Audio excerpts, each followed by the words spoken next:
सबसे बड़ी शख्सियत, सबसे बड़ा इंटरव्यू। सभी राज्यों के भ्रमण से मैं देख रहा हूं कि ये आंधी है, आंधी बड़ी आंधी। और 2019 से बड़ी वाली आंधी। 400 पार बहुत आराम से देश की जनता करने वाली है। विपक्ष 19 से 24 में विपक्ष के नाते भी विफल गया। इंडियन पॉलिटिकल लीग, कौन जीतेगा कुर्सी वाला कप? आज भारतीय जनता पार्टी पूरे देश में है और पूरे देश में मैं कह रहा हूं भारतीय जनता पार्टी हैट्रिक करेगी, करेगी और करेगी। और ये मोदी कहता है इसलिए करेगी ऐसा नहीं। देश के 140 करोड़ देशवासियों ने तय कर लिया है, इसलिए 400 पार होना है। दक्षिण के द्वार से भरेगी किसकी झोली? आंध्र एंड तेलंगाना जी। इस चुनाव में साउथ सबसे बड़ा सरप्राइज देगा। केरल, तमिलनाडु, पुडुचेरी, कर्नाटका, आंध्र, तेलंगाना, विपक्ष को भी सभी साउथ से उम्मीद है बहुत ज्यादा। सभी में ऐतिहासिक परिवर्तन आपको नजर आएगा। चुनावी दंगल, राम नाम से किसका मंगल? उन्होंने निर्णय करके लिया है कि हम रामलला को फिर से एक बार टेंट में बेच के ही रहेंगे। सुपर कमीशन बनाने की बात। रामलला को फिर से टेंट में बेच करके ही रहेंगे, ये उनके सलाहकार ने कहा है। वोट बैंक की राजनीति के लिए जी कुछ भी करना इनकी आदत है। प्रधानमंत्री मोदी के ब्लॉकबस्टर इंटरव्यू के बाद अब देखिए पूरा मेगा एक्सक्लूसिव अनकट संवाद। आज हमारे साथ एक बेहद खास मेहमान मौजूद हैं और ये खास मेहमान भारतीय इलेक्शन यानी जो इस समय इलेक्शन सीजन है उस पे सबसे बड़ा एजेंडा है। इस मेगा एक्सक्लूसिव इंटरेक्शन में मेरे साथ मौजूद हैं देश के प्रधानमंत्री नरेंद्र मोदी।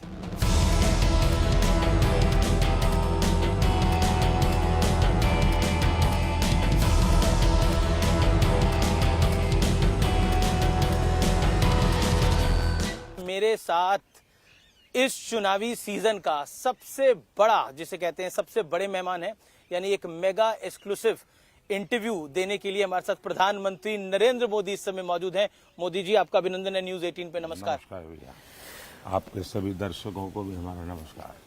ये चुनाव आपको कहां जाता हुआ दिख रहा है? कांग्रेस पार्टी कहो या उसके साथी कहो जी, सबके सब एक प्रकार से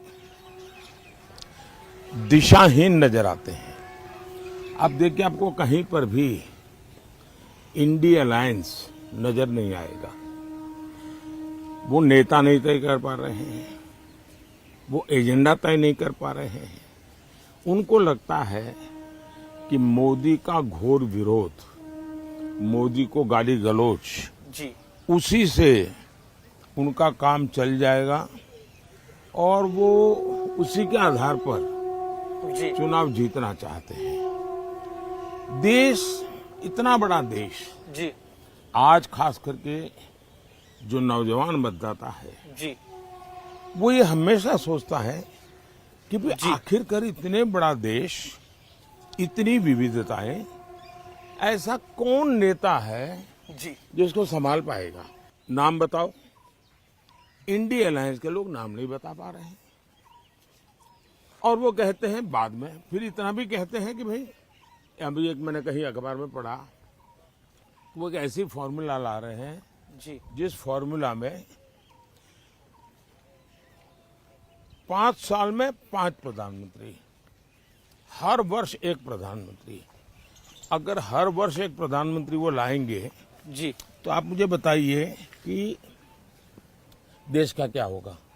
आपको गांव के लोग बड़ी मजेदार कथा सुनाते हैं जी, कि एक बार 10 किसान इकट्ठे हुए जी, और उन्होंने सोचा कि भाई कुछ पानी के बिना क्या होगा, तो मिलकर के उन्होंने जो पानी की जांच करने वाले लोग हैं तो उनको बुलाया। तो कहा भाई पानी तो निकल सकता है, अगर 100 मीटर ट्यूबवेल कर देंगे तो पानी आपको निकलेगा और पानी मिलेगा। तो फिर 10 किसानों ने कहा ऐसा करो भाई 10 मीटर मेरे यहाँ गड्ढा करो। जी, दूसरे ने कहा 10 मीटर मेरे यहाँ करो। तीसरे जी, 10 ने कहा 10-10 मीटर कर लो, 100 मीटर हो जाएगा। क्या पानी निकलेगा क्या? तो 5 साल में 5 प्रधानमंत्री इतने बड़े देश को वो समझ भी नहीं पाएंगे। लेकिन विपक्ष कह रहा है कि 400 पार की पहले मोदी जी बात कर रहे थे, अब नहीं कर रहे हैं। मैं कल भी बोला हूं जी। अब वो ठीक है कि उनकी चिंता ये है, आगे कांग्रेस का एजेंडा क्या है? 400 पार कर पाएंगे कि नहीं कर पाएंगे? उनका ये एजेंडा नहीं है कि वो कितनी सीटें जीतेंगे और कैसे जीतेंगे। मैंने करीब करीब हिंदुस्तान के एक 3-4 राज्य बाकी है, सभी राज्यों का भ्रमण किया है और सभी राज्यों के भ्रमण से मैं देख रहा हूं कि ये आंधी है, आंधी, बड़ी आंधी। और 2019 से बड़ी वाली आंधी। 400 पार बहुत आराम से देश की जनता करने वाली है। विपक्ष 19 से 24 में विपक्ष के नाते भी विफल गया है। जो लोग विपक्ष के नाते भी विफल गए हो जी। उनको इतना बड़े देश का कारोबार कौन देगा भाई? लेकिन एक सवाल मन में आता है कि बीजेपी ने 2019 के अंदर 303 सीटें अपने दम पर पाई। हिंदी भाषी राज्यों में एक तरह से बहुत बड़ी सीटें भारतीय जनता पार्टी को मिली, लेकिन इस बार क्या वो रिपीट हो पाएगा? और आप देखिए जी, भारतीय जनता पार्टी, जो आप इतनी पुरानी सोच के साथ बैठे हुए हो, गोवा जी, ये क्या हिंदी भाषी है क्या? गुजरात हिंदी भाषी है क्या? महाराष्ट्र हिंदी भाषी है क्या? असम हिंदी भाषी है क्या? बंगाल हिंदी भाषी है क्या? कर्नाटक हिंदी भाषी है क्या? आज भारतीय जनता पार्टी पूरे देश में है और पूरे देश में मैं कह रहा हूं भारतीय जनता पार्टी हैट्रिक करेगी, करेगी और करेगी। और ये मोदी कहता है इसलिए करेगी ऐसा नहीं, देश के 140 करोड़ देशवासियों ने तय कर लिया है, इसलिए 400 पार होना है। और भारतीय जनता पार्टी भी अपने सारे रिकॉर्ड तोड़ेगी और एनडीए भी अपने सारे रिकॉर्ड तोड़ेगी। तेलुगु स्टेट्स में आपको क्या लगता है? आंध्रा में, तेलंगाना, आंध्र एंड तेलंगाना जी, इस चुनाव में साउथ सबसे बड़ा सरप्राइज देगा। केरल, तमिलनाडु, पुडुचेरी, कर्नाटका, आंध्र, तेलंगाना, विपक्ष को भी सभी साउथ से उम्मीद है बहुत ज्यादा। सभी में ऐतिहासिक परिवर्तन आपको नजर आएगा और बहुत बड़ी सिद्धि जी, भारतीय जनता पार्टी और एनडीए के पक्ष में रहेगी जी, ये बिल्कुल साफ नजर आता है। और मैं मानता हूं जी, कि तेलंगाना क्लीन स्वीप करेगा। जिन राज्यों में राज्यों के चुनाव है वहां भी जहां भारतीय जनता पार्टी है वो रिपीट करेगी, जहां एनडीए है वो नई सरकार बनेगी। और इसलिए इन सभी राज्यों में जी, सरकार बनना तय है। आंध्र तेलंगाना में भी क्लीन स्वीप होने वाला है। एक मैं पूरे देश घूम रहा हूं चुनाव के लिए। एक चीज मैंने देखी, इस चुनाव में नैरेटिव बार बार बदले। पहले नैरेटिव आया रिजर्वेशन का, फिर आया नैरेटिव की बीजेपी के लीडर्स के फेक वीडियो चलाए गए। नैरेटिव बार बार बदल रहे हैं, कैसे देखते हैं आप इसको? इसको आप नैरेटिव नहीं कह सकते हैं। चुनाव का नैरेटिव एक ही है और वो है फिर से एक बार मोदी सरकार। जी, चुनाव मोदी का फैक्टर है इस चुनाव का। चुनाव का नैरेटिव एक ही है, अब की बार 400 पार। नैरेटिव वही है, लेकिन एक नैरेटिव जो लोग हताश हैं, निराश हैं, जो मुद्दों की तलाश में हैं, जी, उनके लिए बार बार वो खोज रहे हैं कैसे टिके, कैसे लोगों के बीच में रहे, इसलिए उनको ये खेल करना पड़ रहा है। लेकिन वो नीचे तक लोगों को बात पहुंचा नहीं पा रहे हैं। लेकिन उत्तर से दक्षिण तक, पूरब से पश्चिम तक एक नैरेटिव है मोदी जी, और ये हमारा एनालिसिस है, वो है नरेंद्र मोदी। मोदी एक नैरेटिव है। इस पर आप क्या कहना चाहते हैं? आप पर बहुत बड़ा एक प्रेशर है कि आप अपनी तीसरी टर्म में वापस आए। मेरे पर कोई प्रेशर नहीं है जी, देश की जनता का प्यार, यही मेरी बहुत बड़ी शक्ति है। जी, देश की जनता के आशीर्वाद यही बहुत बड़ी पूंजी है। और इसलिए प्रेशर मैं देख रहा हूं कि इंडिया अलायंस में है, क्योंकि उनके इंडियन अलायंस बन ही नहीं पा रहा है। अब बनते ही बनते देखिए केरल में जाके, लेफ्ट उनका सबसे बड़ा साथी, जी जी केरल में जाकर के ही उन्होंने उन पर छुरा भोंक दिया, खुद चुनाव लड़ गए। और मैंने पूरे चुनाव में सबसे तीखी आलोचना, सबसे तीखी भाषा जी अगर मैंने कहीं सुनी है तो वो मैंने वायनाड की सीट पे सुनी है। वायनाड में सुनी है, केरल में सुनी है, जहां कांग्रेस की इतनी भद्दी तरीके से आलोचना हुई और कांग्रेस ने अपने इंडिया अलायंस के साथी के खिलाफ इतनी भद्दी भाषा में बोला। एक आपका बयान था कि कांग्रेस अगर आई सत्ता के अंदर तो ये राम मंदिर का फैसला पलट देगी, ये क्या ये मेरा बयान नहीं है, आपने बोला इस पे? ये मेरा बयान नहीं, मेहरबानी करके मेरे मुंह में बयान मत डालिए।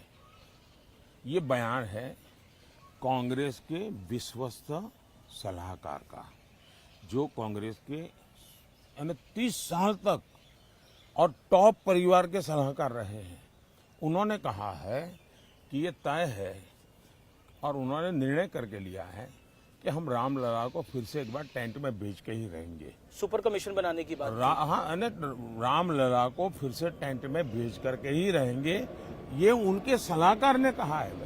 ये कांग्रेस वालों ने निर्णय किया है और देश को पूरा भरोसा है कि इस प्रकार की करने की इनकी आदतें हैं। वोट बैंक की राजनीति के लिए जी कुछ भी करना इनकी आदत है। एक सवाल और, हम बिहार की धरती पे है, आरजेडी यानी लालू जी की पार्टी और कांग्रेस का अलायंस है, इंडिया अलायंस देखने को मिल रहा है। लालू जी ने मुस्लिम आरक्षण की बात कही है, उन्होंने बोला कि मुस्लिम का आरक्षण होना चाहिए, क्या देखते हैं आप? उन्होंने आरक्षण होना चाहिए इतना ही कहा नहीं, ऐसा नहीं, उन्होंने ये कहा है पूरा का पूरा जी, मतलब SC, ST, OBC उनको जो आरक्षण है वो अब मुसलमानों को देना चाहिए। और संविधान सभा ने गंभीर चर्चा करके तय किया था कि इस देश में धर्म के आधार पर आरक्षण नहीं होना चाहिए। बाबा साहब अम्बेडकर के भी विचार बहुत स्पष्ट रहे हैं कि धर्म के आधार पर आरक्षण नहीं होना चाहिए। पंडित नेहरू भी इसी विचार के थे, लेकिन उसके बावजूद भी राजनीति और सत्ता की भूख ने इनको इतना नीचे गिरा दिया है कि वो देश को फिर से एक बार धर्म के आधार पर बांटने के रास्ते खोज रहे हैं, बांटने के तरीके खोज रहे हैं जी। और उसमें धर्म के आधार पर आरक्षण है। पाकिस्तान का मुद्दा एक बार फिर चुनाव के अंदर आ गया है। तेलंगाना के सीएम है रेवंत रेड्डी, उन्होंने सर्जिकल स्ट्राइक हुआ था नहीं हुआ था वो पूछ रहे हैं। कांग्रेस पार्टी एक ऐसी पार्टी है जिसको देश की सेना के प्रति नफरत का भाव पड़ा हुआ है और इसलिए देश के सेना नायक को उन्होंने एक बार जी गली का गुंडा कहा था। जिनकी भारत की सेना के प्रति ये भाव होंगे उनसे आप कैसे अपेक्षा कर सकते हो? पाकिस्तान भी सर्जिकल स्ट्राइक नहीं हुए ऐसा कहता नहीं है, पाकिस्तान भी नहीं कहता है। हाल ही में पाकिस्तान ने तो राहुल गांधी की तारीफ करी थी, पाकिस्तान के एक नेता ने। लेकिन कांग्रेस पाकिस्तान में जी सदन में उनके नेताओं ने भाषण किया है जी कि भाई ये जिस प्रकार से सर्जिकल स्ट्राइक करके जाते हैं, एयर स्ट्राइक करके जाते हैं और हम हाथ से हाथ जोड़ करके बैठे रहते हैं, ये उनके भाषण है वहां के। अगर हमारी बात नहीं माननी है, हमारी देश की सेना की बात नहीं माननी है, तो वो अपने मित्र पाकिस्तान के लोगों की बात तो सुन ले, उनको तो मान ले। इस चुनाव में लगातार आपको अपशब्द कहे जा रहे हैं। औरंगजेब कहा गया महाराष्ट्र के एक नेता ने, एक और विपक्षी नेता ने आपको तुगलक का, फिर उसके बाद तानाशाह का। क्या आपको बुरा लगता है, आपको गुस्सा आता है इस पे? भाई देखिए, हम तो कामदार है जी, बेनामदार है और हम कामदार लोग जन्म से ही गालियां सुन सुन करके बड़े हुए हैं, लोगों के लाते खाते खाते बड़े हुए हैं और इसलिए इन चीजों को हम मन पर लेते नहीं है। हम एक प्रकार से गाली प्रूफ बन गए हैं।